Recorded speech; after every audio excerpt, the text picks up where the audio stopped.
One of my favorite apps is dead. Look.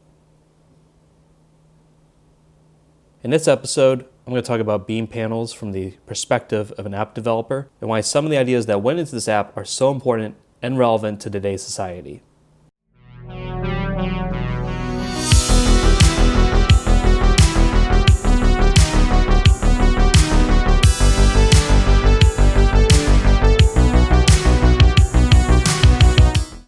Hey everybody, Andy Wong here. Welcome to the latest episode of Demonware.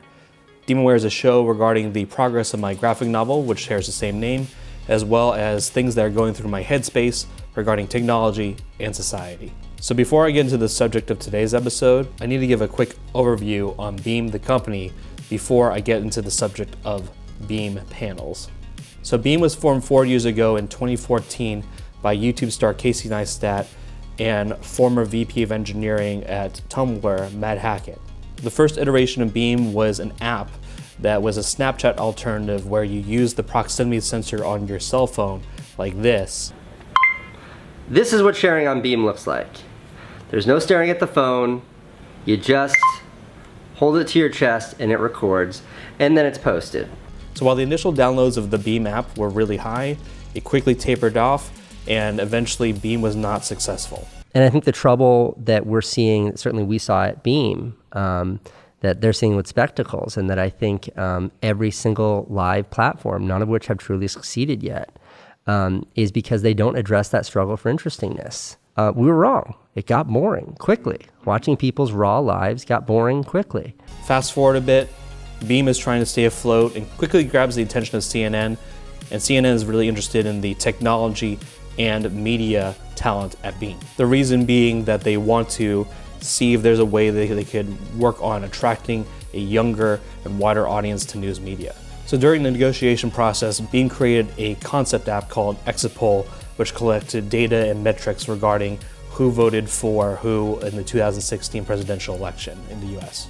Later, CNN buys Beme for an estimated $25 million, and Beme then shifts their business from being a company that makes an app to a multimedia news company that makes applications and software as well as news videos. So as Beme shifts, they make three things. First is the Beme YouTube channel, which has Vox or Vice style type news videos on multiple different subjects. The second being Beme Panels, which is a platform for news discussion and feedback that gathers metrics and data regarding what people want to see in their news.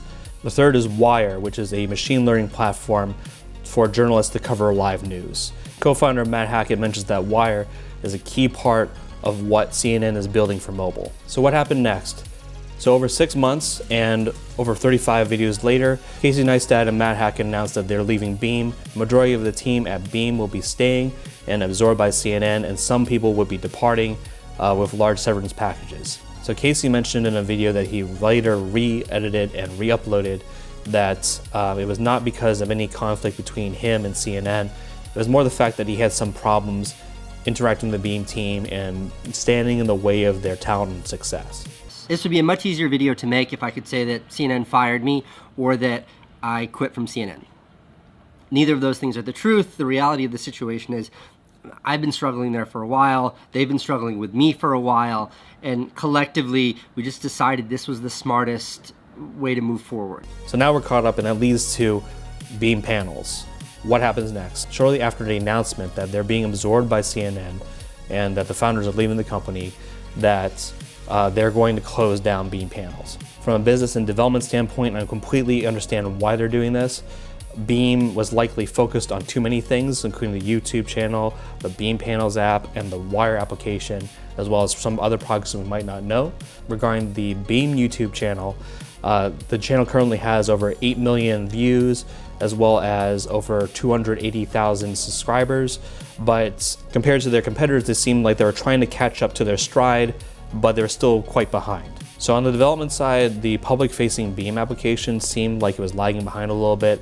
There were questions posted every day, but it seemed like the interaction between the news content and the Beme Panels app didn't seem to be 100% or equal. And likely it was because their development time was split between Wire and Beme Panels. Assuming that Beme is still developing Wire, it would make complete sense for CNN to ask Beme to completely focus on their YouTube channel content as well as their development time on wire, and cut out Beme panels. Now, I completely understand why Beme panels had to be cut, but I want to tell you why the idea behind Beme panels needs to continue to exist in one form or another. I want to note that in this day and age, everyone has a virtual megaphone, and because of it, it's hard to trust the news. I'm not blaming that on the proliferation of fake news or erroneous news, but that's a factor. So people are more connected than ever because of the internet, and because of that, people are more trusting of news from the feeds of their friends or people they assume to be their friends who are media influencers on the internet via social media that they watch or listen to or read. So how do you build a platform that provides honest discussion regardless of views, build trust with news media, while also gain metrics on news topics that matter most to people? I think that was the core idea behind Beme Panels. So in the Beme Panels app, there are a number of questions for our users to comment on, and also users could also oftentimes add their own questions for the community to comment as well. Because the comments were mostly on video, people were less likely to treat each other like jerks because they weren't fully anonymous. And because the discussion is more face-to-face, it is more directed, personal, and reliable. What do you think about panels? I like the concept, it's great. I love hearing other people's perspectives on things. I can't get enough of it. I was up till 2 a.m. on it. And because of that, people are more open to say what's on their minds with less conflict. And because there's this honest discussion, Beme as a news organization can build trust, providing the kind of news that their users want to see, hear, and discuss, and create a genuine feedback loop for their content. It is because of this trust, a whole community of Beme Panels users went and formed a Facebook group so they could stay together to keep honest and open discussion alive. So something that I hope that people realize is that the Beme Panels app, there's a whole ton of information that you can gather. There's a whole ton of metrics. There's this whole younger demographic of smartphone users you couldn't access before with traditional methods.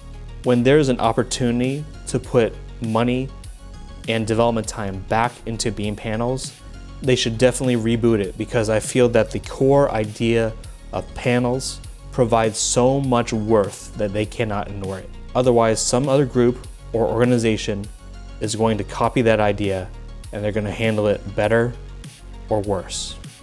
So that's it for today's episode. I hope this provided some insight. Next week, I'll probably have some more for you on the graphic novel front. But for now, create more, consume less. I'll see you next week.